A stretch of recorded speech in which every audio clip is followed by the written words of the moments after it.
What's up, everyone? Welcome to the 487th episode of the Pokemon Podcast. It's super effective. I'm your host, SBJ. With me is Will. Hot take to get off the bat. I really appreciate that last week when I was not on the program and you guys are like, oh, he's on assignment in Texas. Well, geez, if the assignment was drinking beer and eating sausage, mission accomplished. Because that's pretty much all I did in Texas. Drink beer and eat sausage. We didn't say what the assignment was. But that now was they up know. to you. Now they know.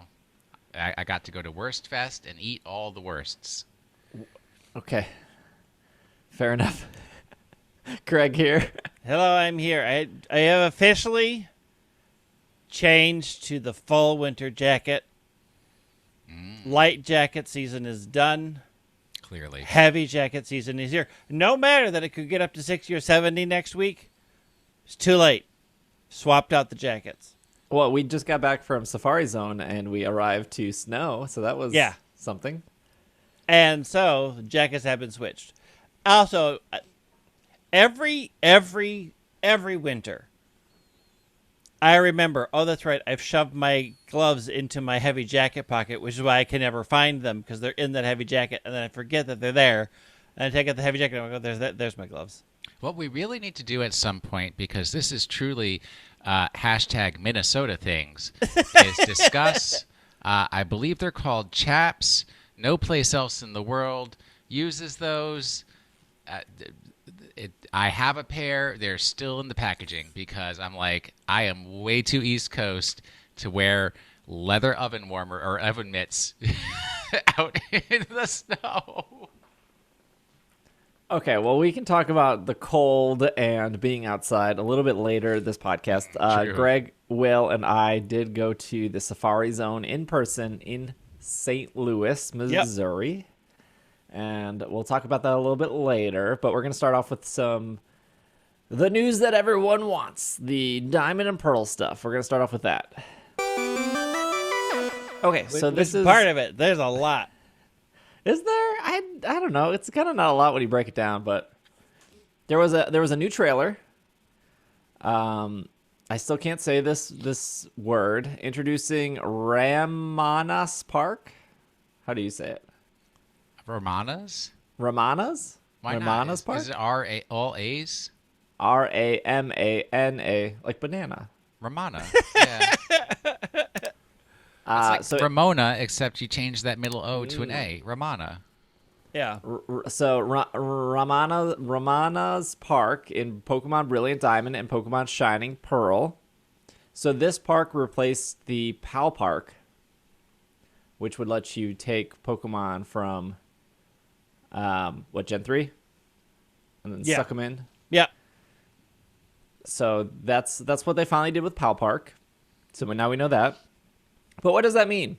The Pokemon Company International and Nintendo reveal new details about how to encounter legendary and mythical Pokemon in Pokemon Brilliant Diamond and Shining Pearl, available on November 19th. That's this week, exclusively on the Nintendo Switch.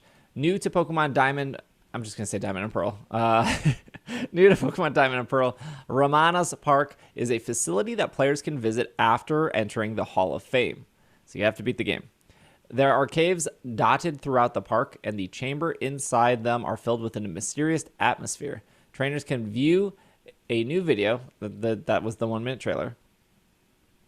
So there are something called slates, and they are the key to encountering legendary Pokemon. Inside the rooms of Ramana's Park are pedestals, and it's said that if a player inserts a slate into the corresponding pedestal, a legendary Pokemon will appear. It is unclear exactly how these slates can be obtained, so players will have to do some research while exploring the Sinnoh region.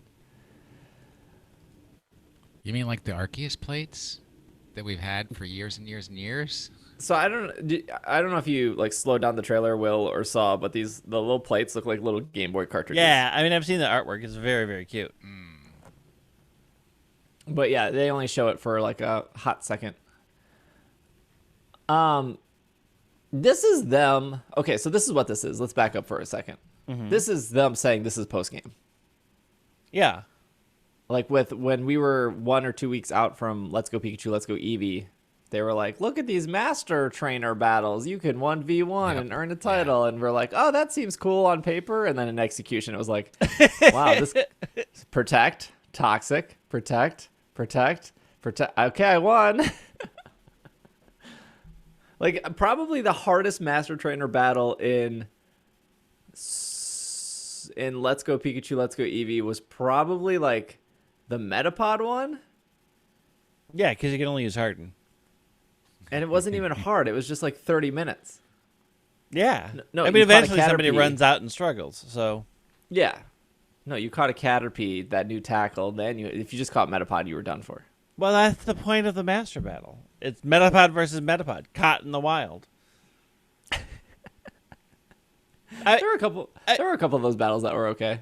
Yeah, I did do a lot of them. I kind of got burned out after the first one. I'm like, oh, I have to do this for everything? No, I'm done. I don't want to talk about like spoilers or leaks, but it's very safe to say at this point there's no like Battle Frontier or Platinum, whatever they added in Platinum. Because one, they would have showed it, but two, True. I feel like we know now that people have gotten the game early and have kind of clarified there's no Platinum post game. Yeah, I mean, thought you said there was. I thought the Giratina stuff. This is. I don't know about the Giratina stuff. I don't know if you're actually going to Distortion World. I don't know that. I didn't look that up. Oh, dang.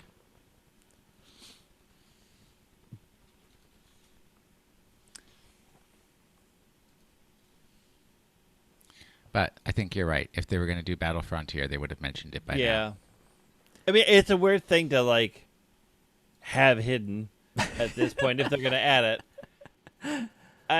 I don't know. I don't know if this is the only post game. Like there could be other parts, but I do think we can probably write the Battle Frontier off. They haven't. I didn't bring Battle Frontier back for Oris. I don't know that they're going to bring it back here, and not have mentioned it. Like after this, test your skill at blah blah blah. Yeah, I mean, maybe they have DLC planned for Diamond and Pearl. I don't know. It's possible. Like, if anything, they've been very good at throwing surprises our way. Who knew that after Sun and Moon, we would get another Sun and Moon that was almost identical? And then who knew after that we would get a remake of Gen 1, which we've already had remade? And then we got our first Pokemon game on our first new generation on the Switch, and that generation had DLC. So we also didn't expect a main series game not being made by Game Freak to also come out. Mm-hmm. So there could be DLC. There could be like I don't know, Battle Frontier or extra legendaries or extra island. Who knows? There could be nothing too. Like I guess I have no expectations. I do. So going back to like encountering legendary Pokemon after you beat the Hall of Fame, which is saying like once you beat the game, it seems like there's at least something new there, because there is this, not this struggle, but this ongoing conversation of people being like, I want to relive the game that I had as a child, which is a lot of remakes. Like that's not exclusive to Pokemon. Right. Mm-hmm. And then there's my side of the conversation, which is like, look, I've played this stuff before. Give me something new. And I feel like a lot of these game developers have to find a balance of like, okay, well, we want to capture your childhood, but we also want to give you something new. So this is the something new, at least for me, is, okay, I'm going to beat the game. Where are these plates going to be? How fun is it to find and get these plates? Oh, not fun at all. Well, I mean, I have a strong feeling post-game, either the plates are going to be added to the digging game in the underground, or they're going to be part of when you put certain statues up, they'll appear in those wild areas under certain circumstances. Like they've been really pushing that underground heavy. The fact that they call them plates and used to find bits of the other plates in the digging game before, I have a feeling they're going to be in there somehow. And it may be controlled by the statues you put in your secret base. Like, those are the only things that they've sort of kept in the same conversation. So post-game seems to be a lot of put the statues in, change the habitat, and then like this is also post game. So I have a feeling they're pretty connected somehow. What the exact connection is, I don't know. But I would not put it past them to put them behind that frustrating digging game. I mean, we can hope that digging game is better this time. Nothing that they've shown of it suggests that it is better. It looks exactly the same. It is interesting that they're trying to preserve that park even though it has no purpose any longer, right? Yeah. We're not transferring Pokemon in from another generation, so what can we do with that park? Oh, let's make it this new unique feature. I mean, I like that they're doing something with it. I did half think, are they just going to cut out of the game? Is it going to be there? So having it be there and change to another way to hunt legendary and mythical Pokemon, it's cool. I like it. Legendary Pokemon players can encounter. Some legendary Pokemon can only be encountered in one game version or another, but players can still try to get them on their team through other means, such as trading with other players. In Brilliant Diamond, it is possible to encounter Raikou, Entei, and Suicune. And Ho-Oh in Pokemon Shining Pearl, it is possible to encounter Articuno, Zapdos, Moltres, and Lugia. I think since then, Nintendo, not the Pokemon Company, I think it was Nintendo, tweeted that Mewtwo was going to be in Diamond and Rayquaza was going to be in Pearl. That's not equal. Definitely not. That's true. Also, they have not mentioned Kroger and Groupon. I'm assuming those are going to be split. Or not available. How do you do Rayquaza and not Kyogre and Groudon? Very easily. Pretty easy. Raymond showed up for the Rayquaza party, and come the other two together didn't. too. It's like, nah, I have things to do. Okay, I know we always talk about like, hey, these are the thoughts that happen, on socials or in our communities, but it's so funny seeing people be upset about being like, I can't get all of them because. You mean in one of the games versus the other one? Yeah. Since day one? Since day one of 25 years ago, you also couldn't get all of them because And this that's the way it company. was in Sword and Shield. Even in Well, the Dynamax yeah, Advantage, they That's were what locked behind. I'm thinking too. Is like I don't know why this comes as a surprise. This is definitely not like a sudden heel turn by the Nintendo company. Like, ha ha ha ha! You could get everything in one game before, but now you can't. But Sudden it's like, twist, we're evil now. I want to find these people and be like, did you not play Ultra Sun, Ultra Moon, where all of these were sitting at the end of the game? Did you not play Omega Ruby Alpha Sapphire when all of these were sitting at the end of the game? Did you not get the Diamond? Did you not get the Sword and Shield DLC where all of these were sitting at the end of the game? Why are we upset about this? Do you not play Pokemon Go? I'm No. swimming in Lugia. They were handing them out like candy. Like, why? Like, But even in Sword and Shield, the legendaries, there were some that you could only get in one Yeah. versus the other. So yeah, like you had to make a choice between Eliki and I mean, you can it's always just start. not getting no, But but also- even in the In the what are they adventures, called? the Mega Dynamax Raid Advantage. Adventures or Yeah. whatever. There were some that were version exclusives. Yeah. You had to know somebody who had the other one to invite you to their raid. Yeah, it's just. I think it's funny to see those conversations happen because like we play every Pokemon game, but it's very clear that these people haven't. Like if they were complaining about not getting Zapdos, I can't imagine they play Pokemon Go, or they clearly didn't get the DLC to Sword and Shield, right? They didn't get Ultra Sun and Moon. These I are mean- literally people who like Diamond and Pearl are the only Pokemon original Diamond and Pearl are the only Pokemon games they ever played before, and they were like, oh, they must have fixed this by now. Yeah. They give us all of them. Yeah, they surely will give us everything. Surely a game that's based on trading with your friend will cut out a core mechanic and give us everything. But here's the takeaway though. I look at this and I go, okay, cool. I don't care, right? I have so many legendary Pokemon from the like even with the Sword and Shield DLC, I have not finished Dynamax Adventure. I haven't caught almost all of them because like I don't need them. What am I going to do with 18 Zekrom? Like nothing. Yeah, but that's you. That's Yeah. you, Right, not right. the But- average player. I'm not the average player. So when I read this, it doesn't really like sway my decision, right? Like I'm not desperate for Articuno. I played Let's Go Pikachu. I have Articuno since, Red and Blue. but clearly that the Pokemon Company / Nintendo / Game Freak, they have done enough market research and they understand customers better than these Twitter people or these Reddit people, that they know that not every Pokemon player buys every Pokemon game. And these Pokemons to here still have so much weight in people's decisions. Like, hey, even though the hardcore players like me and the people listening to the show, they have 1 million Zapdos, they're going to buy the game regardless. But we know that somebody out there is missing a Ho-Oh, and that once we say Ho-Oh is in this game, that person's going to be like, well, that's the game I'm buying. Like, they know that this is still a very important selling feature to the majority of their audience, in my opinion. I mean, you're not wrong, and it's not even just the legendaries. It's like, what are the regular Pokemon that are exclusive to each region? I mean, if you're asking me to choose between an Oddish and a Bellsprout, that decision's been made. Yeah, it's Glameow. Would you stop? Nobody cares about that stupid cat. Look forward to online features. This is such a weird press release. For players looking forward to playing Diamond and Pearl and Shining Diamond and Pearl, there will be a software update version 1.1.0 available November 11th. Ahead of the game's release. With the software update 1.1.0, players will be able to enjoy communication features of the Ground Underground Super Contest Show and receive items for Mystery Gift and visit Romanas Park after entering the Hall of Fame.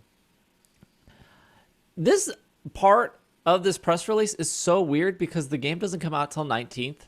And the only thing I can think of is like, okay, well, reviewers have the game early to play, but they would just tell those people anyways. Like, hey, IGN, just a heads up, we're doing an update.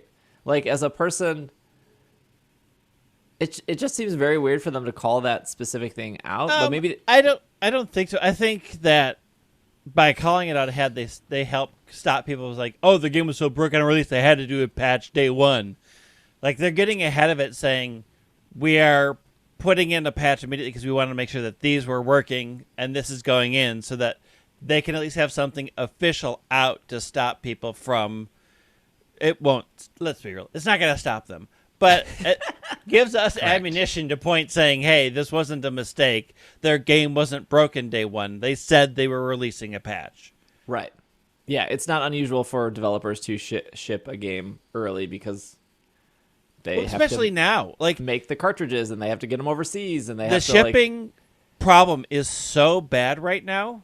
They probably had to ship actual cartridges at the start of summer and be like, program it with what we have now because these are the only shipping times we can get. The shipping situation is so dire. Who knows how early they had to actually commit to getting something out. So I'm not surprised that there's a patch day one to be like, okay, we had to put something on those cartridges. Here's the rest. But even beyond that, even if the patch solely serves to unlock the online capabilities because they didn't want the reviewers to have the online capabilities, it's better to get in front of it and say that's what's happening versus because people don't read. It's 2021. People don't read. So if I get my game and I start it up and it's like, all right, you've got to patch it, then all of a sudden it's mystery and speculation of sure, what is this? Yeah. What are they patching? Well, and this is not a spoiler, but one of the leaks or what happened when people got the game early is there was no title screen, and that was talked about. This game doesn't even there's no intro cinematic. It's just you turn on the game and then you go new game, and that's been patched in since. And we have that now, but it's these games ship. When people are going to put together the fact that they have the ability to do patches now, so why is this still a complaint? They are going to perhaps keep things out of the game for leakers to have bad quality, so that because if a leaker gets it and says, "Oh, the game is bad, it doesn't have this and doesn't have that," and the regular consumer buys it and it suddenly has all those things, that leaker just looks bad, right?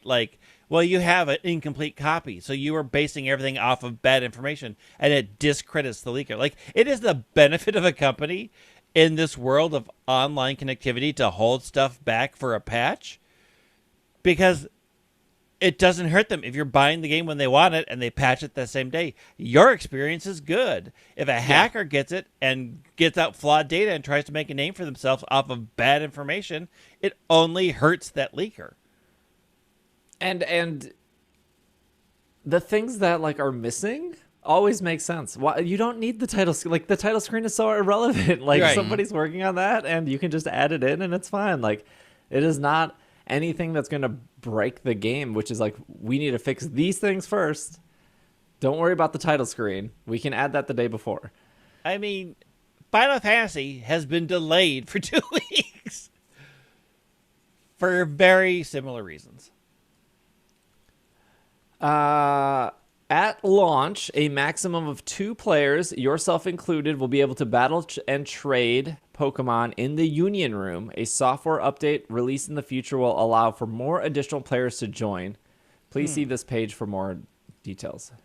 So I think in original Diamond and Pearl, it was 4 people, right? 4 DSs could connect in the Union Room. Local or online? Local or I think both. online. I don't remember. I don't know if online was 8 though. I When didn't I have friends back remember then. I remember looking at screenshots, you could see like probably like 8 people in a Union Room. Yeah, it was more. I think it was 4 locally because that's all the infrared could handle, and I do think it was online 8. That familiar? I don't know. It was a long time. I could go pull it up, I suppose, but I'm not going to.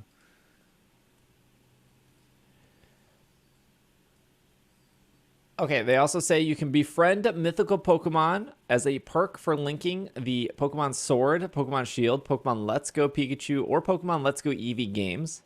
If players have play records from one of the qualifying games I just read on their Nintendo Switch when starting their copy of Brilliant Diamond or Shining Pearl, they will be able to add a mythical Pokemon to their team. So if you have Sword and Shield, you can speak to the gentleman in the flower field located southwest end of Floroma Town. Floroma Town. Floroma Town to get the mythical Pokemon Jirachi. If you have Let's Go Pikachu or Let's Go Eevee, you can speak to the madam in literally the lady standing next to the dude. They're like standing next to each other in this little corner in the map in this town, and she will give you a Mew. Ooh, shiny? Can it be shiny? No, This these is the most cannot important be, question. I believe these cannot be shiny locked. Or I believe these are shiny locked, sorry. So, Jirachi, Mew, can be added if you own Diamond or if you own Sword and Shield or Let's Go Pikachu, Let's Go Eevee. Since people were freaking out about not having Zapdos, I'm going to say those same people probably freaking out that they can't get a Mew now because they didn't buy Let's Go Pikachu, Let's Go Eevee. And the demos don't work. The demos don't work, yes. The demos No. don't work. Just But FYI. all you do is you find a friend who has the cartridge for the other game, put it in your Switch, start it up. And then With your literally profile. get your Pikachu and then save it. Yeah, exactly. Yeah. I am that friend. I have it. So, we talked about this before. Talk about it again. Mythical Pokemon is just a mythical is just a keyword for marketing, and that's fine. I mean, if you're getting both Diamond and Pearl, and you have one copy of Pokemon Shield, ideally you will still be able to get a copy. You will still be able to get Jirachi in your copy of Diamond and and Jirachi in your copy of Pearl. So the ways to get Jirachi.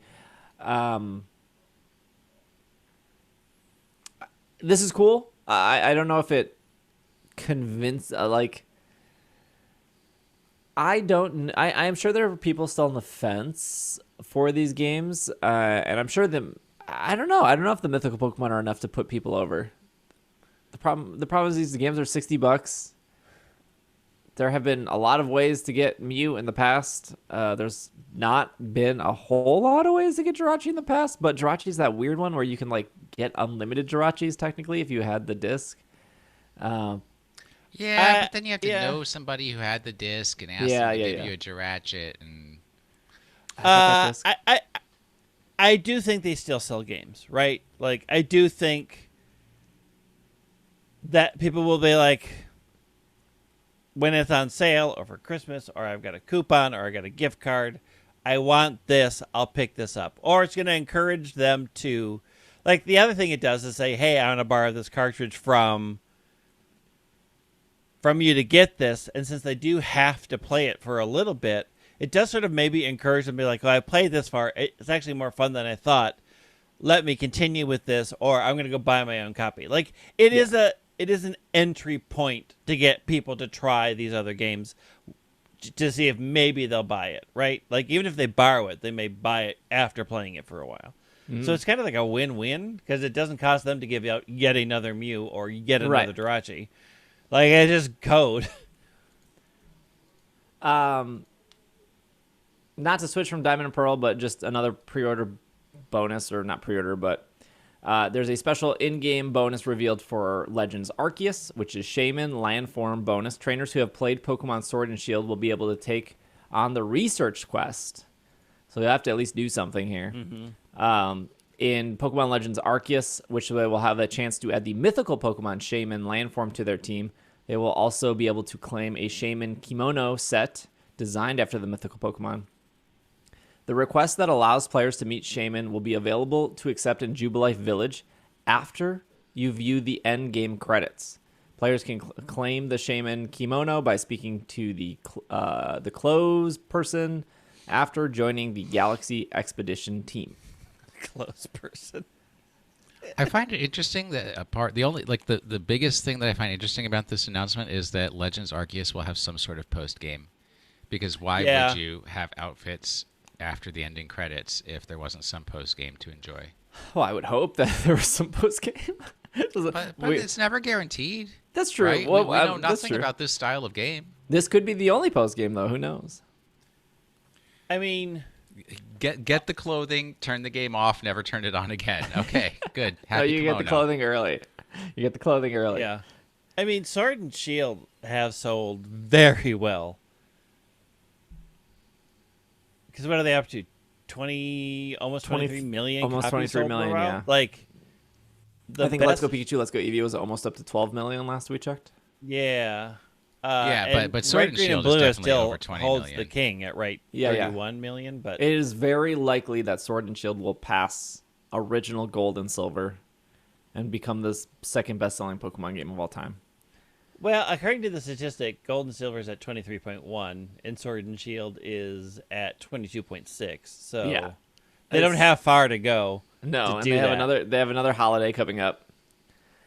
And there's a bonus to owning those games for these games, right? Like, it is a clear marketing push to combine those games or encourage them to buy these games.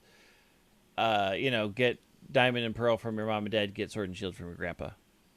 Yeah, and they still probably want people to buy Sword and Shield since there's no competitive in Diamond and Pearl, and I wonder if that's like intentional at this point of like I think it was intentional also because I think it would be so hard to change out of Sword and Shield with Dynamax already built in and do all the post game work in Brilliant Diamond.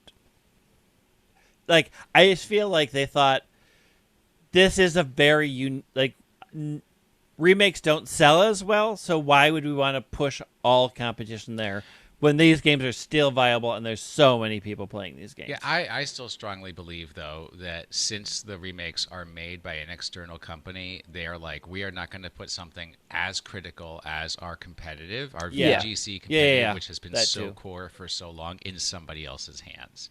Because that's how cheating happens. I don't think intentional is the right word, but I think when they were designing Sword and Shield and they knew that these games were going to follow, and they knew that DLC, it was like Sword and Shield, DLC, these games, Arceus, then whatever we have afterwards. I think it was like, we know that this competitive scene is going to be 3 years in this specific game. Yeah. And and that it wasn't like, oh, I just don't think that how they make games and how they plan out their structure, I don't think that the release schedule of this game and the release schedule of Arceus, I don't think those were just like randomly picked. I think they have obviously COVID probably messed some of that stuff up, but I'm going to safely assume once Diamond and Pearl comes out, there will still be those raid weekends in Sword and Shield. There will still be season changes. There will probably still be a new format that we haven't seen before in Sword and Shield to keep that competitive stuff alive. And I hope that there is at least some sort of compatibility between Diamond and Pearl Yeah. with Sword and Shield, so you can be like, well, I caught a Snover here. I can still move it over. Sword and Shield will have an update to at least accept that new symbol, because we know that we're not getting that update until early 2022. Yep. But I don't see why Sword and Shield would be like, nope, can't take any Snovers from Diamond and Pearl. That's too complicated. Like, I think that's probably a pretty. Yeah, I mean, all Diamond and Pearl and Legends of Arceus do is add yet another game to the calendar weekend where everything else happens. Everything is going to happen on the Janine's same like, weekend. great, Yes. I'm just going to pencil them in on those exact same days. We're going to have Legendary Cartridge Day in Diamond and Pearl. We're going to have Legendary Raid Weekends in Sword and Shield. We're going to have Cartridge Raids somehow in Pokemon GO. And it's all going to happen on January 14th. We got one day to get it done. It's going to happen the same weekend Legends come out. Good luck. Have fun. Here's a community day. Although when I think about it, though, if you have people that only play one thing, to have everybody excited about Pokemon, different aspects to be able to talk to each other, like I'm doing something fun on this day, is kind of clever. It is. Because it has that sort of community feel, even though people might be doing different things. I mean, in an ideal world, yes, but we all know of the huge walls that each of the Pokemon community builds up. I will not speak with a Pokemon Go player. Oh, no. Oh, no. I'm Especially a Shield player. Especially if they would to a Safari play Zone. Pure Pokemon. I don't play Go. Yeah, I mean, like, even though we've complained and like our folks in Slack, they're like, there's so much happening this weekend. Like, we are such the exception to Right. that. Like, not every Pokemon player is doing Go, Sword and Shield, TCG, whatever else. Masters. Look, Masters Pikmin. never has a special weekend. Masters is like, here's more people. Go. Gotta fit in that Pikmin. You know, I saw an interesting Pikmin. conversation also happened this week where, so we talked about how you can get Mew and Jirachi pretty early, literally before the second gym, because the second gym is Gardenia. And so you can get a Mew and a Jirachi before the second gym. Very possible. Nuzlocke easy mode. This is not new to any Pokemon game. You can technically trade yourself a Garchomp if you wanted to True. start your journey. You can choose to go through the entire game with the Weedle if you never want to evolve it. You can choose to use Eternatus against the Leon battle or not use the Eternatus. By the way, if you do use Eternatus, you will get special voice dialogue from Leon being like, you're a cheater. Please delete your copy. That's what he says. How dare you? How dare you use this against me? But the conversation just seemed very negative. It was like, oh, kids are going to be like, Pokemon games are too easy because they're getting a Mew or a Jirachi. And like, I roll my eyes because like, who cares if it's easy? Not even that. In Black and White, you could get Victini, I think, Right. before the third gym. The Yes, third or I fourth think you gym. need 2 gyms for Victini. Yeah. And like, okay, where's the difference here, kids? And so this There is is now no difference, like but 10 like, years later, they're doing the same thing. but it's the same conversation every single year when these mythicals come out. And at the end of the day, I just think to myself like, hey, if that kid wants to use Jirachi and he's having a great time and he makes it to the end of the game because he had a Jirachi, how is that an L? Kids these yeah. days have it too easy. They get these super powerful Pokemon right off the bat. They don't have to go up against Brock with a Caterpie. I had to play the real Pokemon.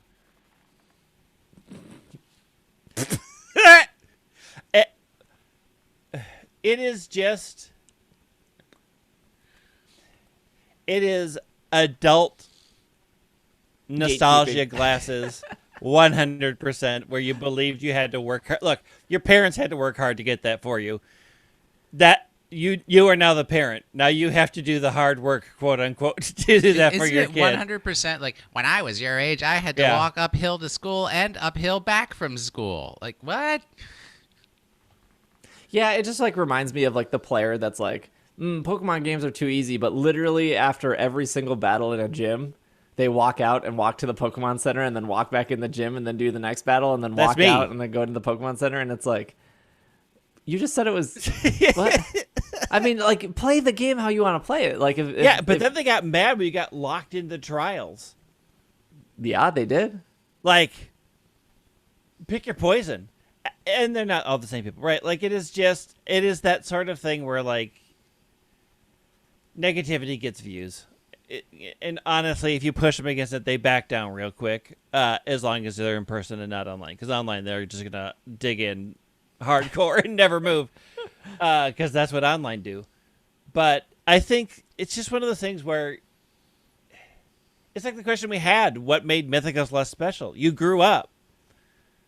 Right? Like, that kid is still going to be like, there's this person who gave me this super cool Pokemon that I've never seen before, and it was super strong, and I'm very excited about it. And, like, that connects them very strongly to this game, and it is a tie to the other games they have played. Like, that connection builds memories when you're in an impressionable youth. Like, Steve will never forget that super rare gold duck he got that nobody else had. That's true.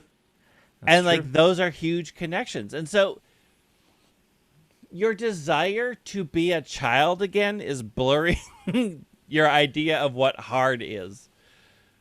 It was hard because you were young and you'd never played the games before. That's it. It's never going to be hard again because you've played the games. There's no amount of cranking up the difficulty that's not going to make you forget the super effective charts or over leveling. All those Like, World of Warcraft people, they wanted that original experience back, and then they got it. They and got they it. were They're like, this oh, is wait. awful. We keep submitting bugs and how the game worked back then. Okay, we still have some more Diamond and Pearl news, but they're related to Go, since Go is going to do an event. But before we do that, we're going to take a quick break. And then when we come back, we're going to talk about the Diamond and Pearl event in Go and then the Safari Zone St. Louis. So we will be right back.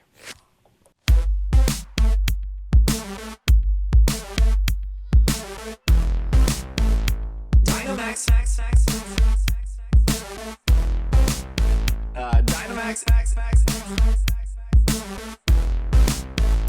Dynamax. A Dynamax van. Did you see the things with the battling? Dynamax. The giant Pokeballs. And I said, yes, that is Dynamax. With the giant Mons. And then I say, that is Dynamax. Giant Mons. And then I say, Dynamax. Dynamax. Dynamax. Dynamax. Dynamax. It's called the Dynamax. It's called the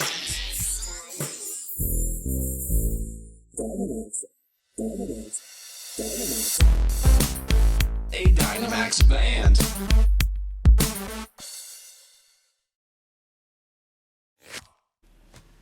And we are back from our break. Let's celebrate the release of Pokemon Brilliant Diamond and Shining Pearl with a Pokemon Go event trainers. This is off PokemonGoLive.com, by the way. Experience the Sinnoh region in an adventure reborn with Pokemon Brilliant Diamond and Shining Pearl in celebrations of the release of these games on Nintendo Switch. Pokemon originally discovered in the Sinnoh region will be appearing more often in Go. Turtwig, Chimchar, and Piplup will be wearing special Sinnoh-inspired hats and will be appearing in the wild.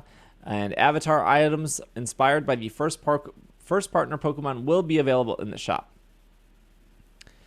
Starting on Tuesday, November 16th at 10 a.m. from Sunday, November 21st, you will be able to get half incubator distance and 1/3 super incubator distance. Costume Pokemon such as Turtwig wearing Lucas's hat, Chimchar with Lucas's hat, Piplup with Lucas's hat, and then Turtwig, Chimchar, and Piplup all with Dawn's hat will be appearing in the wild, and they will all have a chance of being shiny. There will be a new collection challenge to celebrate these costume Pokemon, and that will be available. Completing the challenge will get you 1,000 XP and 3,000 Stardust and an encounter with Frostlass. The following avatar items will be available starting Monday, November 15th at 12 p.m. PST. A Turtwig, Chimchar, and Piplup costume. They are something else, that's for sure. I mean, they're cute. They're okay. That Chimchar is a little weird, but the Piplup Why? one's fun. What's weird about it? I don't know. I think The it's fact just that your head's in all of their mouths. The following new avatar items will be available at no cost starting on Monday, November 15th. A Sinnoh hat, Sinnoh top, Sinnoh pants, Sinnoh shoes, Sinnoh backpack, Sinnoh skirt, and Sinnoh boots. No Sinnoh socks. Socks are still banned from No Sinnoh. socks. You'll be able to get event-themed stickers by spending Pokestops, opening gifts, and purchasing them in the shop. The following one-time bundle will be available. There will be an event box, one-time exchange with 20 Pokeballs and one Sinnoh Stone. There will be I a have great so box many Sinnoh stones. I don't for need 300 Pokecoins with 3 Super Incubators, 2 Incubators, and 1... This is actually a great deal. That's a the great Bobby box right there. The great box is a great deal, but you must set your expectations correctly because we all know that even though you're getting 3 Super Incubators, 2 Incubators, and a lure module, you will still get guaranteed disappointment. that. The eggs will not be in your favor. They never are. So there's 2 parts to the Diamond and Pearl stuff. So part 1 is the Brilliant Diamond part. That will be Tuesday the 16th through Thursday the 18th, so kind of short. You're going to be able to get more Pokemon in the wild, like Seal, Murkrow, Poochyena, Aron, Turtwig, Chimchar, Piplup, all wearing the hat, Bidoof, Kricketot, and Baneri. Sorry, these Turtwig, Chimchar, Piplup, they'll be wearing Lucas's hat. And then the rarer spawns are going to be Weasel, Burmy, Larvitar, and Scyther. Cresselia will be appearing in 5-star raids. All the 3-star raids are bad. You can skip them. Mega raid will be Lopunny. Eggs will be Badoo, Bonsly, Happiny, Mime Jr., Riolu. Those are 7K, by the way. Field research during this time will be giving you Dawn's stuff. So that would be Turtwig, Chimchar, Piplup with the hats, Sand Cloak Burmy, and Trash Cloak Burmy. And then when Shining Pearl comes out, you're going to see Pinsir, Misdreavus. Hey, I need those ghost Pokemon. Yeah. We're not going to get it in time. Houndour, Spheal, Turtwig, Chimchar, Piplup with Dawn's hat, Bidoof, Kricketot, Baneri, Glameow. If you're lucky, these are the rare spawns. It's going to be Slowpoke, Bagon, Weasel, and Burmy Sandcloak. Cresselia will still be in 5-star raids. Lopunny will still be the Mega. Your 7K eggs will still be the same. Your field research is just opposite at this point, so if you missed out the 2 days of Turtwig wearing Lucas's hat, you'll be able to do field research to try to get it. And then that event, is November 18th through Sunday, November 21st. So kind of a short event, but the flipping halfway through is kind of cool, I guess. Granted, you have enough time.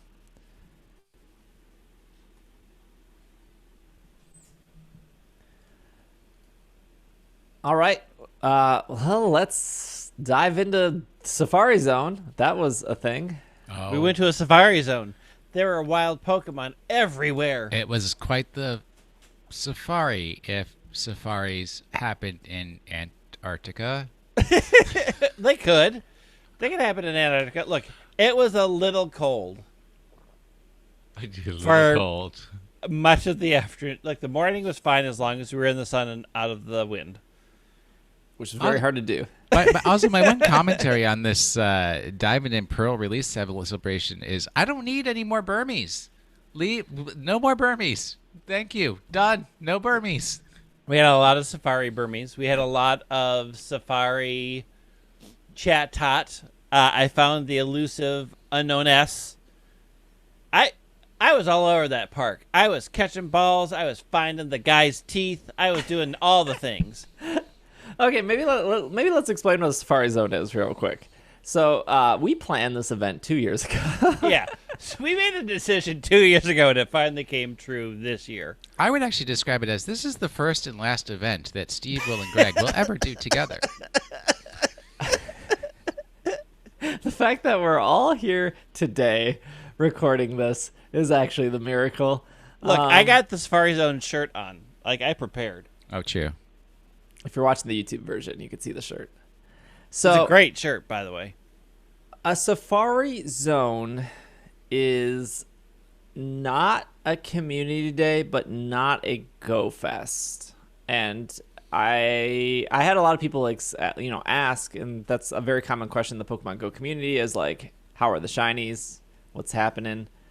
It's a little bit in between. So if you've never been to a Safari Zone, and maybe a lot of people haven't because of the past 2 years, it is usually at a park like a Go Fest has been in Chicago's parks, and their Niantic will set up like tents, and they will have little competitions normally. They usually have a store for both like a Niantic store and a Pokemon Center store. They usually have the very repetitive Pokemon Go music playing at some of these stations. They usually have like photo opportunities. There's signs everywhere being like, hey, if you're walking through this, you're giving us permission to take photos. The spawns are incredibly good. Everything is lured up. Your incense is great. There's but when it comes down to like shiny stuff, I can't remember what the Safari Zone odds are, but Community Day is like 1 in 25. Yeah. Normal odds are like 1 in 500. And then your like Go Fest is like closer to like 1 in 100. And I want to say last time I checked, Safari Zone was like closer to like 1 in 200 ish. Sounds about right. But like everything Go related, you're going for the experience. I mean, like, it is cool if you know you're never going to make it to Australia, New Zealand to get like a Chatot. You can get Chatots for your friends. It's cool to collect letters of unknown. The unknown this time spelled St. Louis. So that's a handful of letters that you can complete. Yeah, I only got the first S from the Saint. I could not get the S for Lewis, though. That's real a hard. struggle. It's always that second I S. looked, and I could not find the last S. Throw is technically a regional right now. I think Throw and Sock rotated. I haven't seen Sock in a long time. But anyways, there was Throw there. Although I don't remember if he's regional or not. The featured Pokemon, I suppose, one of the featured Pokemon was Teddiursa. So when you finish your research, you did get a shiny Teddiursa guaranteed, which was kind of nice. But yeah, and unlike the couple Go Fests we went to, there were raids here. The first couple Go Fests didn't really have any raids because we learned from year one that was a complete disaster. And then the second year, they were like, no raids allowed. And that's fine. And so to lay out that whole experience, the place that we went was called Tower Grove Park. Which is an incredible park. Very nice. That place very is nice. so cool. And they sold tickets to this event 2 years ago. In 2019. It sold out. And they had a makeup day for those people. I did that on Twitch. I sat there in my office chair and did the makeup day and played it.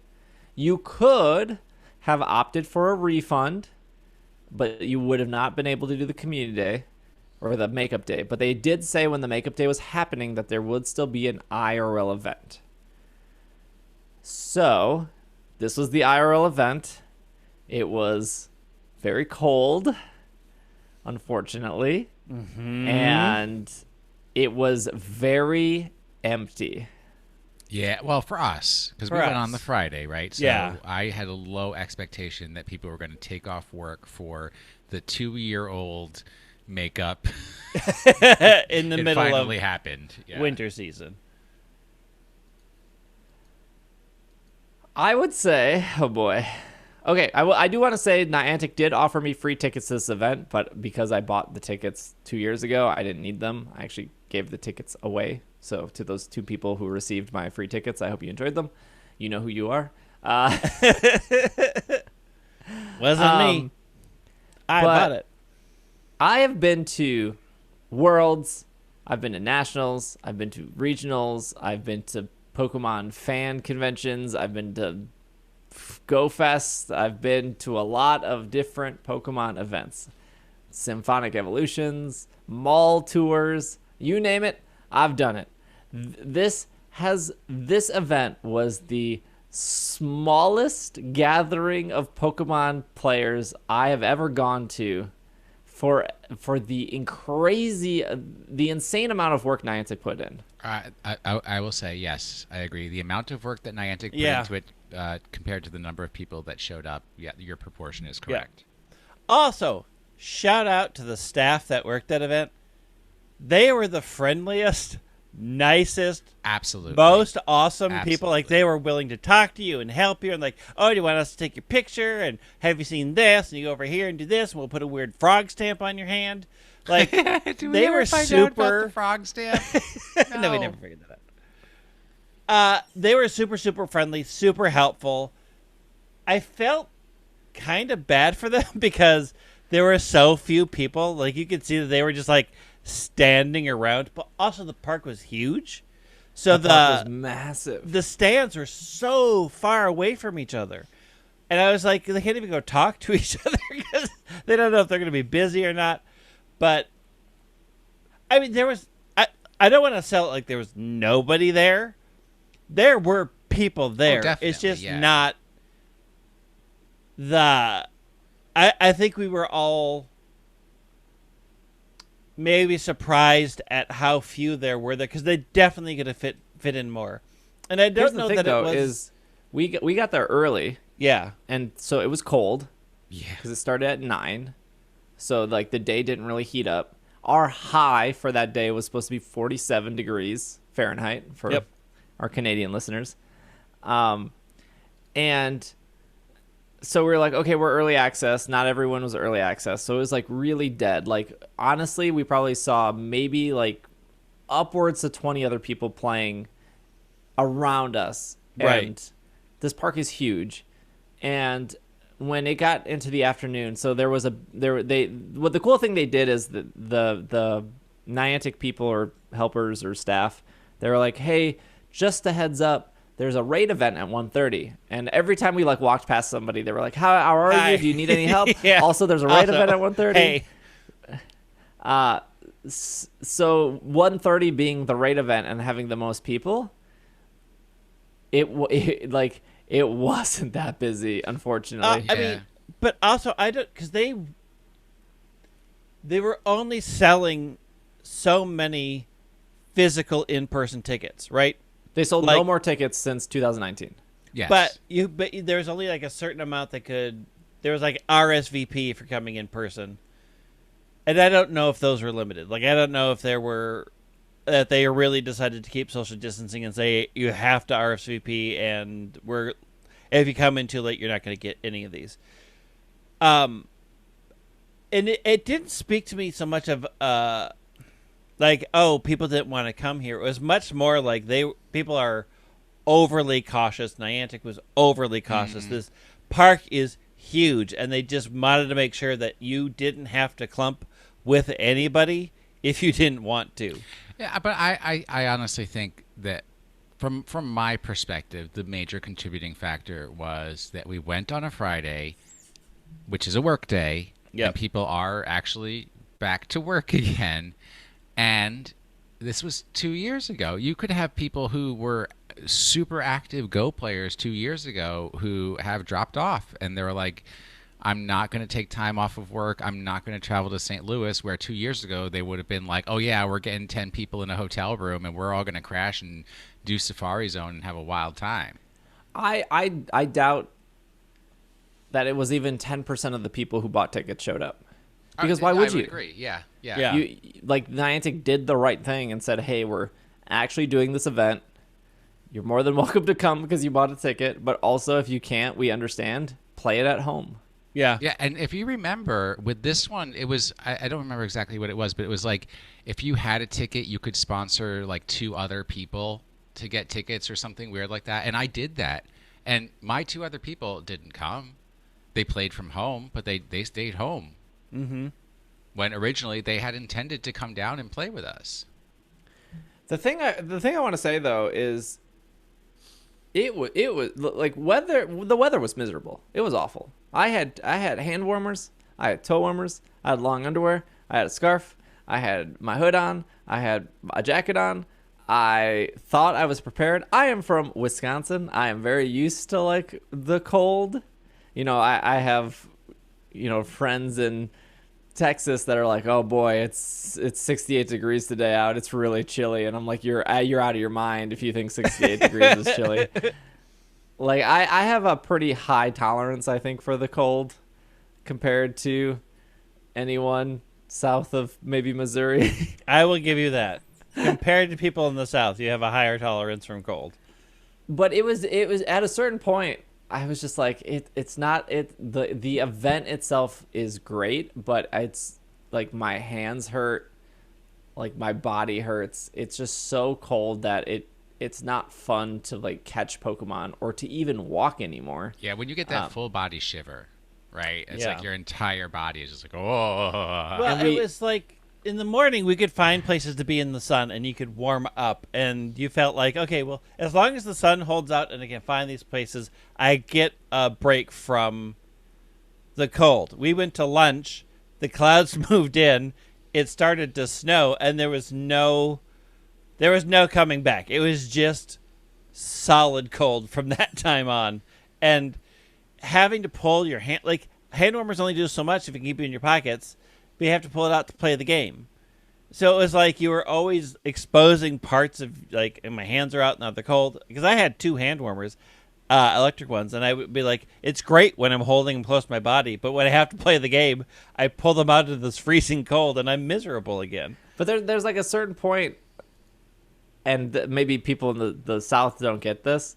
Like, there's a certain point where the cold just gets through to you, and no matter what, you're like when we got back to the hotel and I was sitting down, I still felt as cold as I did, even The though we only were thing that will warm you up is getting a bath bomb and sitting in a massive Yeah. hot bathtub. and going Or, to Bath and Body Works and spending $18 on bath salt, which was incredibly giant- overpriced. Chai latte, which is my preferred way of warming up. If the weather was like 10 degrees warmer, if it didn't start snowing, if the sun was actually out, If it wasn't so windy. I think the cold would have been tolerable if it wasn't so windy. Because, like, when it was no wind and kind of okay, it's like, okay, it's cold, but the wind picked up, and you're like, nah, this is bad. It is so cold. but if the weather wasn't awful, it would have been an incredible experience. Yeah. I mean, I will say I still had an incredibly fun time, right? Like, we got to meet a lot of super great people. We had a lot of fun. We got to... the spawns weren't anything particularly great, but we got to You like tour Burma? a very cool park. We got to see parts of a city that I'd never seen. I got to meet a bunch of people. We got to hang out. I mean, like, all of the... If my only complaint was that I'm cold, that's still a very good... Yeah. event to me. We had a lot of fun, even though we had to like go inside every so often and be like, I just need a break. And to also, if you only went to play for like a couple of hours, the cold was tolerable. We were out there for 8 hours. Like, we were not really giving ourselves great breaks to go in and warm up. Like, we were just the people who were like, we're going to be this here all the time, and There it's was- cold. There was a part of me that was like, and we did this on Saturday, where like, hey, I want to walk 10,000 steps for Pikmin, but I don't want to walk outside because it's so cold, and let's go to a mall and do it. Also, that Missouri, you have the worst malls. You have bad malls. Oh, 100% agree. You have bad malls. Your malls are like hallways, and they're awful. Joyless hallways. Yeah, Joyless so hallways. we went to the first mall we went to was what was that, West County Mall? Yeah, I Correct. think it was. And I was called- like, oh, this is Name kind them of by name. Name Yeah. the criminals by name. yeah. So I was like in that mall, I'm like, well, this is kind of a sad mall. it's a Not sad mall. great. And everyone's like, oh, well, When the you- Galleria is the fancy mall. When you walk through West County, you're like, surprised this is still in Yeah. business. But yeah, This is a sad mall. And they're like, oh, no, Galleria is the good one. Galleria is the fancy one. We went to that. That is also a sad, sad mall. oh, people like I knew about the Galleria when I worked at Apple, because we would have. So the thing about St. Louis, I don't know it that well, but St. Louis has like one tax, or Missouri, or maybe it's Missouri, but they have like a tax-free day. So when I worked at Apple, people would drive to St. Louis to the Galleria, because that's where an Apple store is, and they would buy a computer because it was tax-free day, but then they would use their employee discount.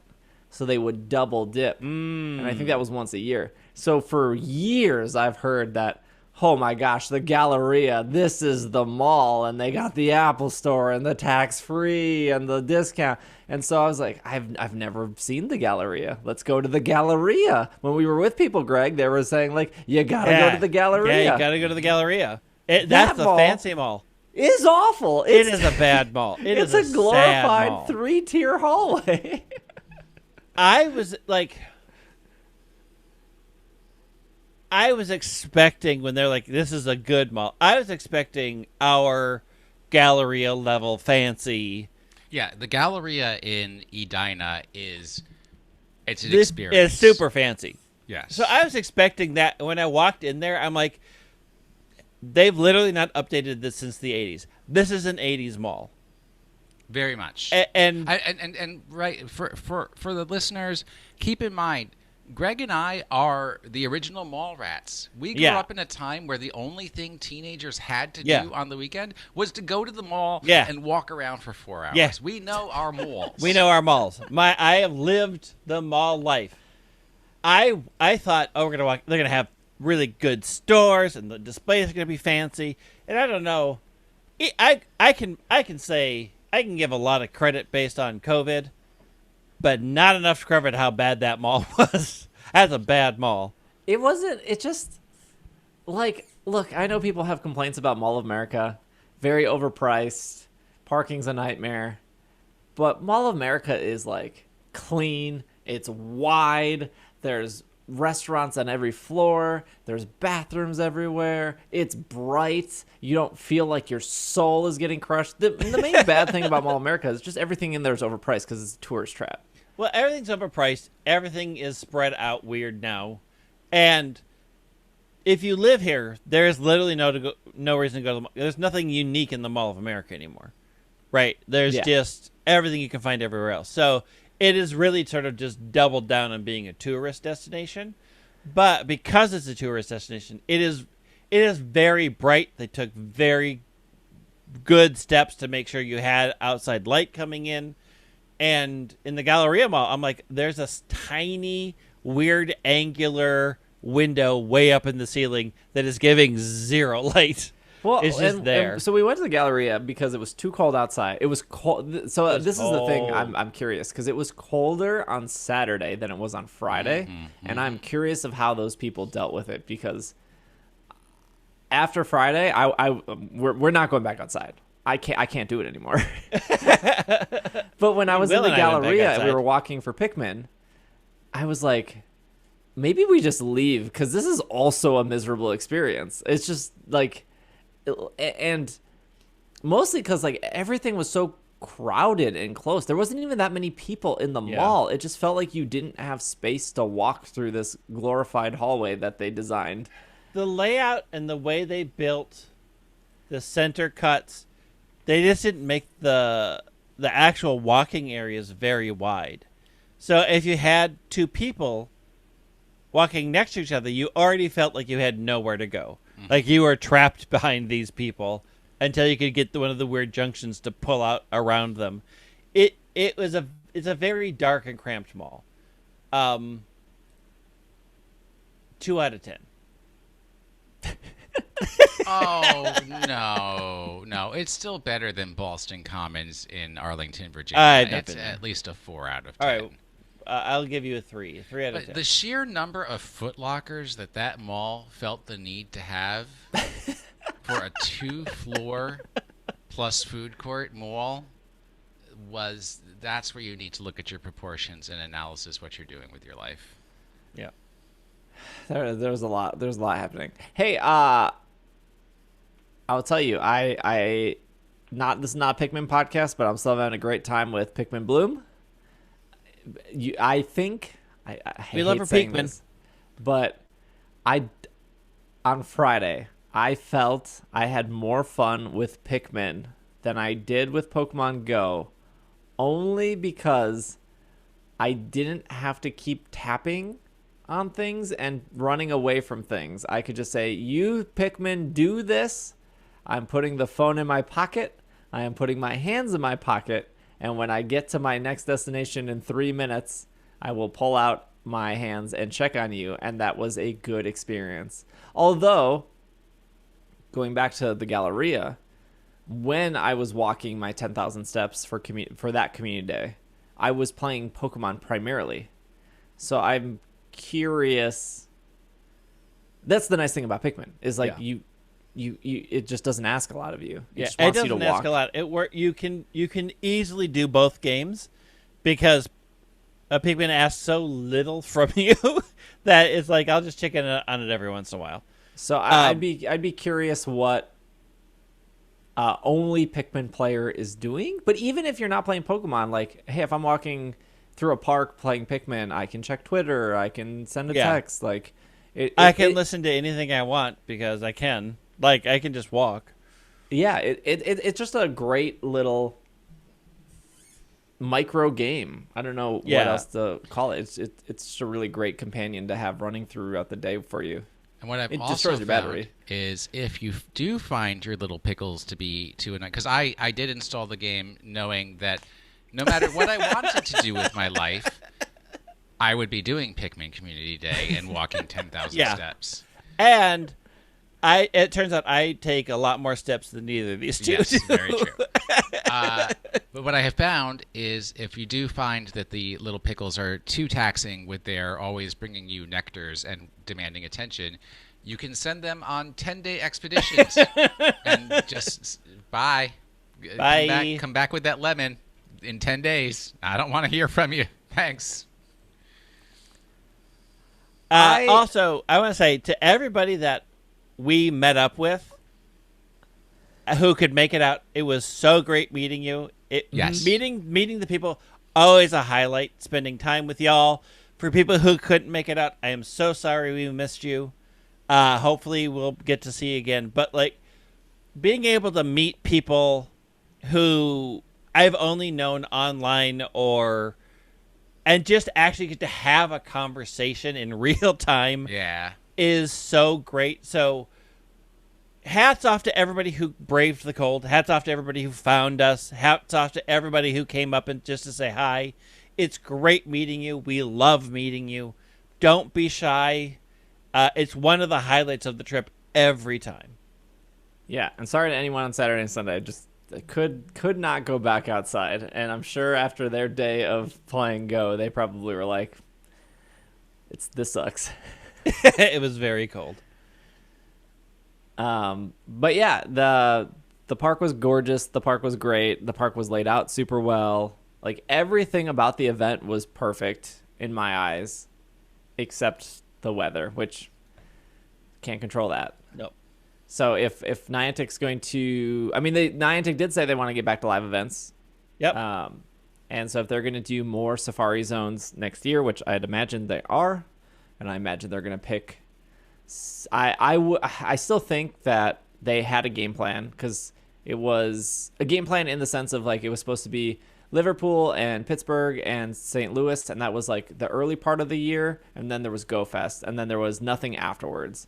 And I would imagine that probably the afterwards was like, here's a bunch of southern states or West Coast states that are more warm in the October, November, December, because St. Louis in November, not a good time. So I would imagine they're going to pick other cities and states to do more Safari Zones in 2022, and I'd be willing to go to them for sure. Just the weather is always a problem. Like when Will and I did Go Fest, the day we didn't play but we were still in town, it poured. Yep, absolutely. And it sucked for those people, and I think those people, I'm almost positive those people got a makeup day. Because that was the Go Fest where the Chicago was like, you need to clear out the park for at least an hour. Oh, yeah, I because of remember that. thunderstorms. Yeah. Mm-hmm. And people were mad at Niantic, and it was like, this is an actual safety concern, and like Niantic isn't going to go against the city of Chicago for being like, you need to evacuate people right now. So I'm 100% for live events, even though like this was like the worst weather / kind of bummer experience in that regards. Like, it didn't Yeah. sour me on going to another live event. No.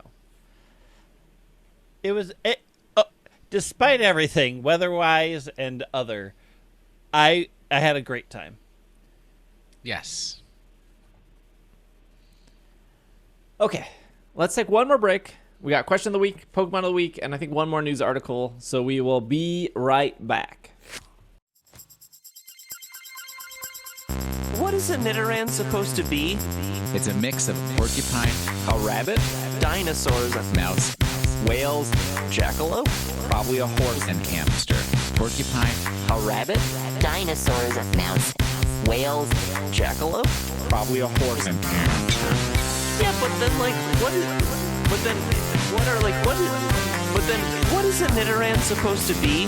Porcupine, A rabbit, Dinosaurs, mouse, whales, jackalope, probably a horse. and hamster. Porcupine, A rabbit, dinosaurs, mouse, whales, jackalope. probably a horse. and hamster. And we are back from our break. Just a couple things real quick. Probably some of the stuff we've already covered, but charge up for Pokemon GO's November Community Day starring Shinx. So that is from Sunday, November 21st from 11 to 5. Shinx will be appearing more frequently in the wild. There will be a $1 research story for that. So good luck getting your Shinxes. At least it's on Sunday, not Saturday. I guess it's better than what they did for Chimchar 2 years ago. Other Pokemon news here is Fusion Strike is now available. Fusion Strike will have cards such as Mew V, Hoopa V, Genesect V, Deoxys that knows both Fusion Strike, Single Strike, and Rapid Strike all at once. There's some new item cards as well. And if you're having a hard time finding packs of Fusion Strike, we know that they are available Yes. at the Flying J. Yep. So, At the Flying J somewhere in Iowa, they had lots of fusion packs. They had lots So of fusions. They sure did. They had a whole display right next to the cheese. It was, I bought the cheese and not the fusion. it was very jarring to see so many fusion strikes. But you know what? Good As- on them. Yeah, good. I'm sure those truckers, as soon as they got out of their shower at the Flying J, I'm sure they cracked a pack open. Yeah. Well, You know? there's a whole tournament going back in the back room with all the truckers. Other thing to announce here is Pokemon Unite Battle Pass 3 available. This is dumb. So this is the third Battle Pass. That is true. The first Battle Pass was called First Half. The second Battle Pass was called something. Second half. It was not called Second Half, ironically enough. Oh, it's called Galactic Phase half. Ghosts 94, I think. This battle pass is called Sun Sunshine, I think. So it offers a Charizard outfit and then a Venusaur outfit, and it's called Sun Sunshine.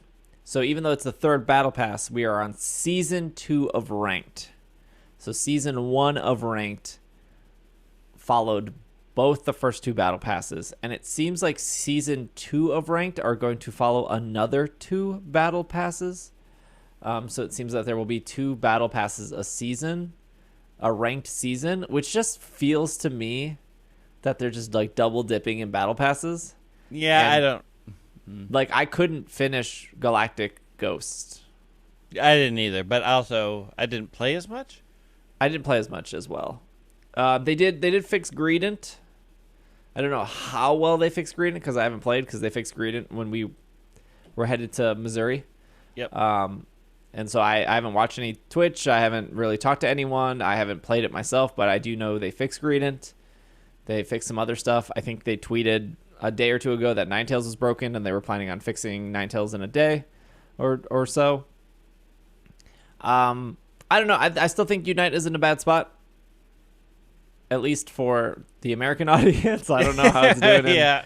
I don't know how it's doing in Asia. Maybe it's doing great there. They also announced what's happening on the 19th. They did? Yeah. Decidueye is coming on the 19th. Oh yeah, that I'm yeah, back great. in. I'm back in. Yep. I forgot about the Rowlet CGI. is coming with its beak and its arrows. The game is still broken, but you can be a ghost bird. Finally. Which I was all like, oh, I'd do that, except it's the 19th. Yeah, what And I am busy. Like, I am heard super there's- busy that game. I heard there's a game coming out. for Yeah, 19. I mean, luckily it was going to be triple busy because Final Fantasy 14 was supposed to come out on the 19th, and that's been pushed back. So it's all brilliant pearl shining diamonds. Love the shining diamonds and pearls. Yeah. Question of the week. Question of the week. Here we go again. My, what will we answer? The best part of the whole trip was torturing Steve with Greg and I singing the entire soundtrack to Cole Porter's Anything, Anything Goes. The whole ABBA's greatest Great hits. Carpenter's Gold. All of the Carpenters. Heck Man. yeah. Karen Carpenter was such a talent. Absolutely. And I forget that she played the drums. Correct. Man. Gone too soon, Karen Carpenter. It was a rough experience. It was not. We played your K-pop for you when you're all pouty emo boy. I Do even you offered know- Fallout Boy, and you were like, I guess. Do you know how many people would pay actual cash money to listen to Greg and I duet on anything? Yeah. Let alone our core, where we are perfected the songs of the Cole Porter songbook. Yeah, an the evening with oeuvre. Greg and Will. Anything goes. Blow, Gabriel, blow. Blow. You're Yeah. the top. We got it. You got want it to hear all. it? We got it. $200 a ticket. Patreon coming soon. This is from Alex. If you could change any Pokemon design, who would it be and why? Dunsparce, I'd make it less dumb looking.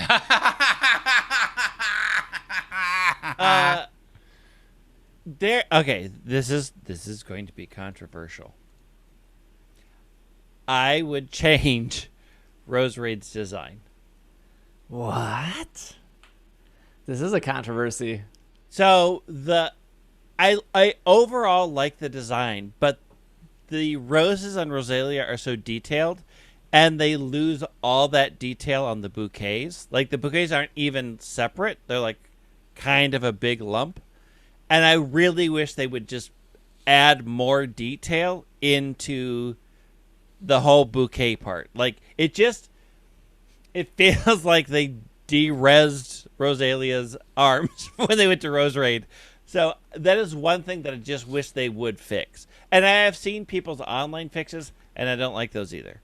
I don't know how to fix it, but I do wish they would redesign that part of it. Also, they could get rid of Magnemite. That whole line is just start over. Oh, my stop. goodness. Whatever. This is not about which Pokemon would you remove. They could keep it, just redesign it. There is like this weird thing they did with Mega Pokemon where they felt obligated to give Mega Pokemon goatees, specifically Aerodactyl, and it looks bad. And I hate it.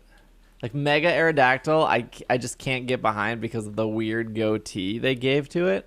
And also, Mega Venusaur is so boring compared to every other Mega. And then Gigantamax Venusaur is like what Mega Venusaur should have been. Well, it turned out to be the Gigantamax one. I mean, for me, I know this is difficult for some people to hear, and I want to preface by saying, yes, this Pokemon is fun. I firmly believe that this Pokemon is appropriate and has a right to exist in the Pokemon canon, but I think both forms of Hoopa look nothing like Pokemon. I just think of all the Pokemon, that is the least Pokemon-looking Pokemon I've ever seen.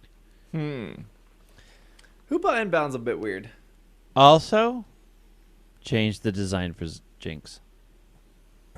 Yeah, Jinx is bad. just go right ahead. Just yeah. go ahead and change Jinx. Nobody will care. Just change it. No one cares about Magmar or Electabuzz anymore because they have evolutions. Just give Jinx an evolution and make it a forgettable middle evolution again. I don't know if they're weird about Jinx. Anyways, this is all for YouTube.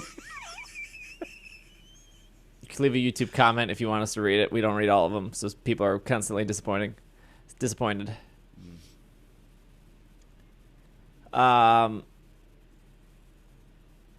from Leeton. Brilliant Diamond and Shining Pearl are coming out Friday, but on the 15th of November, the date of this podcast episode, Sword and Shield have been out for 2 years. Now that time has passed with the expansion passes, have been out for a decent amount of time as well.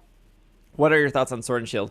Have your opinions changed over time? How do they compare to your initial expectation 2 years ago? Thanks, love the podcast. Man, I didn't know I was going to have to do my PhD dissertation defense as part of the program today. All right. So let's start with what are my thoughts on Sword? My thoughts on Sword and Shield haven't changed from when I first played them. I found Sword and Shield and the Galar region just a delightful region. I thought they did a lot of very cool things. I really liked overall all the Pokemon designs.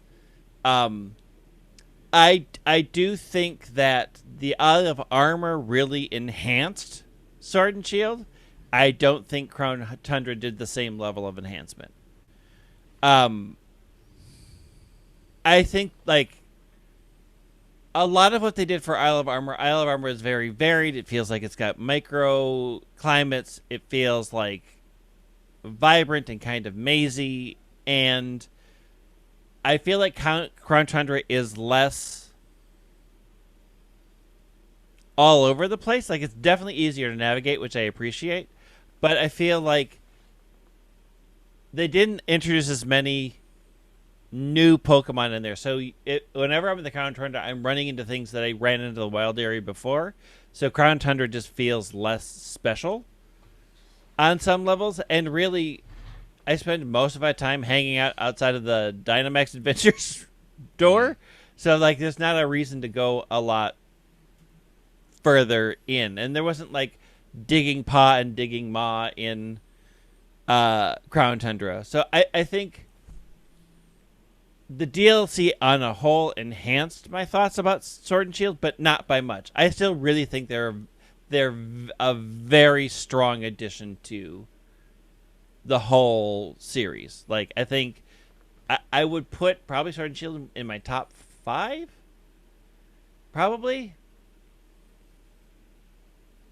So for me, I would say the concepts introduced in Sword and Shield, the stadiums and that kind of battling and everything, and having that be unique, and that was fantastic. That incredibly fun. It harkens to the original, but it gives you something new, a new way of looking at things. I would say possibly the worst story of any Pokemon game ever. Makes the least amount of sense of any Pokemon game ever, except that Isle of Armor and Crown Tundra had good stories that were interesting and fun to play through, little micro stories, or however you want to look at them. But overall, 2 years later, there is still stuff to do in Sword and Shield. Yeah. The game has not run out. It is a game that you can keep playing. You can keep finding things to do. There is so much content that I think it really surpasses other Pokemon games with the amount of ongoing content, the fact that they still have monthly events that are unique and timely and fun. I think that is what's really outstanding. Yeah, I don't think my thoughts for Sword and Shield have changed. I definitely like the games a lot, and I agree with Will that the game still is offering something 2 years out. And you can, like, you obviously make your own fun in Pokemon games and do what you want to do, but as much fun as I had with Ultra Sun, Ultra Moon, it was a lot of just shiny hunting. And I got into a little bit of competitive battling near the end.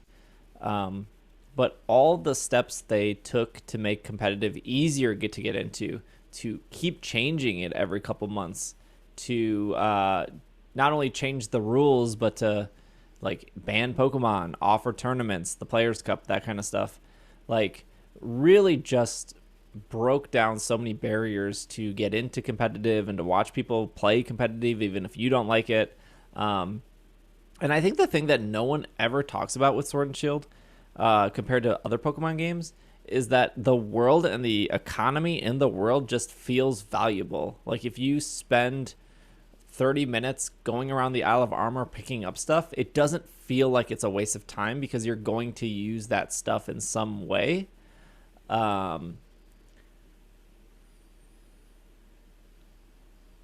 They've really also like captured a good way to make you come back once a month, right? Like the special event raids are like, okay, I'll jump in for a bit.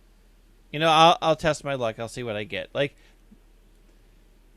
it is, they have sort of found a good sweet spot to keep you engaged with their game 2 years out, which is a pretty impressive thing. Yeah, I think. I mean, it's been a year since Crown Tundra. I still haven't caught all the legendary Pokemon in the Dynamax raids. I still haven't gotten Regigigas yet in the Crown Tundra, even though I have all the Regis to activate that. I caught all of the Galarian birds in specific Pokeballs, and I wanted to do that again on my other copy in different Pokeballs. I still have so many loose ends to do, and I won't be able to complete them when Diamond Pearl comes out. I just I did do a lot of battling. I did a lot of mark hunting. I did a lot of raids. I did a lot of Dynamax Adventure. I did a lot of shiny hunting. Like I feel like I can keep naming things I did in Sword and Shield. And after I beat Ultra Sun and Moon, I was like, yeah, I did Rainbow Rocket, and then I just shiny hunted. Yeah. And the thing that we know too, though, is that unless there's some real surprise that we have not seen, Diamond and Pearl is going to offer so much. Yeah. And then it's going to be like, yeah, you did your Diamond and Pearl. Right. But I was like, I still have stuff. I'm the same. I have stuff I have not finished in Sword and Shield that I know I will come back to. Yeah. Because I want to finish that stuff. Same. Yeah, there's really nothing in Ultra Sun and Ultra Moon that I need to go back to. I have a bunch of shinies there that I want to get a couple ribbons on and then move them over, but I don't really need to do anything new there. Same with Let's Go. I thought Let's Go was great, but I played through Let's Go, beat it, caught my legendaries, caught a bunch of shinies, did a couple master rank, but I feel like I don't have a reason to go back there. And with Sword and Shield 2 years out, I can think of a dozen reasons to go back to those games. Yep. They are, story aside, because the story does not make any sense, they are a very solid game. I think they tried enough things that you kind of get that is hopeful for the future of the series, but kept a lot of things very tied. It felt comfortable while still feeling like, oh, the way they do Jim's House is really cool, and this is kind of go like the wild area is really fun to be in. I think it hit a really good balance of making steps forward the way that all Pokemon games barely make steps forward. Like they did make a lot of solid steps forward that didn't really feel like they were detracting from the game. Well, Pokemon of the Week. Well, I mean, it's more like Pokemon of the Month at this point. It's been going on for so long. I just wanted people to understand me and what I was trying to get to. So the second set of clues that I gave, it's real short, so I'll just read it here.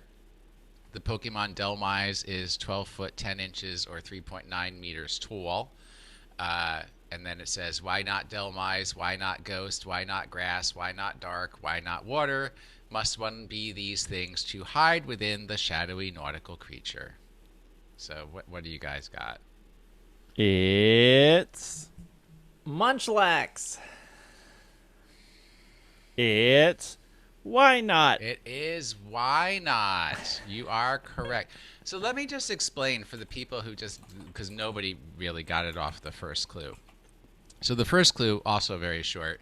This is a find the Pokemon in the tall grass kind of clue. On this cool October evening, the shadowy nautical creature set out to deceive. All right, so a lot of people were like, oh, shadowy nautical creature. That is Delmise. And then you have to go a little further. This is a show your work GRE level type question. Delmise is a grass Pokemon. And I said, find the Pokemon in the tall grass. If you look at the words shadowy, which ends with WY, and nautical, which is right next to it, which starts with NAUT, why not is in the tall grass creature. All you had to do was break the words apart into their syllables. I feel like that's hard on an audio podcast. Yeah, it's hard sometimes. on an audio podcast. But I accentuated on the second time around when I said shadow we nautical creature. But there you go. It was why not. You are correct now. You finally got to it. In Gen 3, Wynot is the only baby Pokemon that can be found in wild in the games on Mirage Island. Oddly, in Gen 4, Wynot is the only baby Pokemon that cannot be found in the wild. Wynot is the only Gen 3 Pokemon who made their debut before the Diamond and Pearl series. Sorry, Ruby and Sapphire series. Wynot has the lowest special attack of all Psychic-type Pokemon. Great shiny. Okay, shuffle icon. I'm not a huge fan of the shuffle icon. I Good mean, there's shiny. not much to why not. Yeah. You know? Yeah, he's cute. Very rare in Go. I don't know. People want those shiny babies in Go. Bobby, they're- buy those incubators. You'll get them. They're rare. They're hard to get. Well, you're gonna get you get the Bobby box right next month or Yep. later this month. All right, you ready for this week's? I'm ready for this week. Born This ready. should be much easier. So we're taking it down, the power level down a little bit. We recently had an error on this program, as since the Galar region was introduced, Tornadus is no longer the only mono-flying type Pokemon. What I also find to be quite unique, though, is that all of the bird Pokemon that for some unknown reason are both flying and normal type are normal type as their first or primary type, while flying is actually their secondary type. There are only 2 Pokemon evolution lines and 1 Pokemon with 2 alternate forms that have flying as their primary type and either dragon, steel, or water as their secondary type. Of these, only 1 maintains the same first and second type before and after evolving. If you wish to guess this week's Pokemon of the Week, you must identify the very first dual-type Pokemon to have flying as its primary type. Oh, sounds like a good one. You mean like it sounds like a good Pokemon?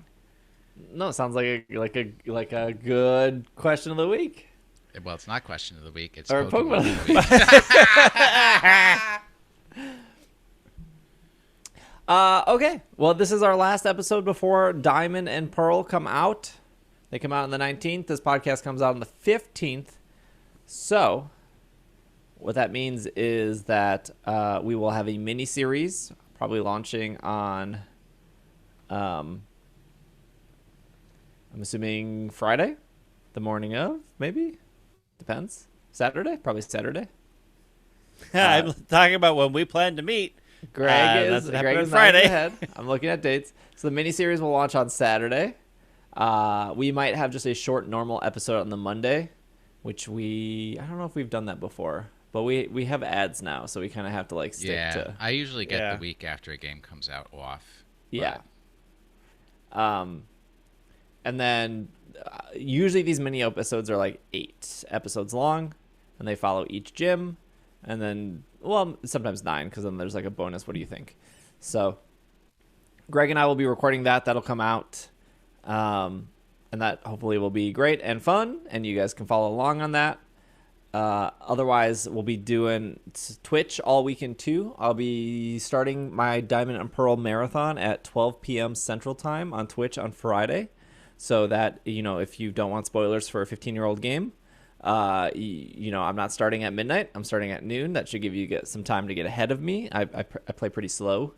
I'm in no rush to beat the game. Well, I'm in the rush to beat the game for the miniseries, but there are some people that just zoom through that game. So if you want to hang out, if you want to play Pokemon with other people, that'll be the place on Friday. I'll still be streaming on Twitch all this week. Now that we're back from St. Louis. If you want to support the show, meet other trainers, hang out with other people, looking for those Zapdos for Raikou trades for the version exclusives, our Patreon is patreon.com/PKMNcast or just ise.cash. And I think that's all we have. Very exciting week this week, so expect a lot of content. I'm looking at my calendar. Sorry, if you're watching the YouTube, you're probably seeing me like looking back and forth as I like look at my calendar, like panicking, trying to plan out that this game is 5 days away. But I appreciate you making it to the end. If you want to follow Greg on Twitter, it is at White Wing. Will on Twitter at Washing the Sink. I'm at Dragging a Lake. You can follow the podcast on Instagram and TikTok and YouTube and all that stuff. PKMNcast. Thank you to our sponsors this episode. Thank you for making it to the end. If you want a keyword, what the hidden message for the Twitch, what is it? I'm looking at Will. I did the last one. Burmy butt. Burmy butt. Burmy butt. It was butt flap last week. Now Well, okay, Oh, Burmy dang. Booty. Burmy booty. Burmy booty. Okay, Burmy cool. Booty. And then this is what's going to happen. I'm going to forget, and then I'm going to go into Twitch, and people are going to type Burmy booty. I'm going to be like, what is happening right now? What is wrong with you guys? I was there when you forgot. You're like, why are you all saying butt flap to me? It's very concerning. It I was like, very what- funny. What is happening? Thank you for listening. We will see you guys this weekend for the Diamond and Pearl miniseries.